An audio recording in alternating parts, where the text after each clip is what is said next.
तस्वीर क्या ना वीडियो बनाओ। अनवर भाई, क्या कहेंगे आपके वर्कर्स स्पेशली साइड एरियाज़ में जोगी के हैं, यूनियन कौंसल्स या वीसीज की सतह पर आप किस हद तक मुतमईन हैं? क्या कितनी मेहनत की है और मज़ीद कितनी करनी चाहिए आपको?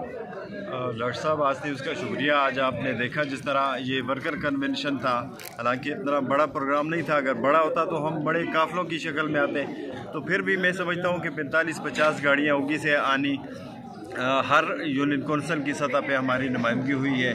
तो मैं इंशाअल्लाह पुरुमीद हूँ अल्लाह के फजल करम से जमीयत उलमा इस्लाम का जो भी इंशाअल्लाह कैंडिडेट होगा, इंशाअल्लाह हम विन करेंगे उगी की तहसील को। और पुरुमीद है इंशाअल्लाह जी, बहुत ज़बरदस्त आज उनकी जो शमूलियत थी, हर यूनियन कौंसल की सतह से लोग आए थे और 45-50 गाड़ियाँ उगी से आना इंशाअल्लाह इस बात की दलील है कि इंशाअल्लाह हम पुरुमीद है इंशाअल्लाह तहसील उगी के। इसका मतलब है कि ख़तरे की घंटी बज चुकी है पीटीआई के लिए?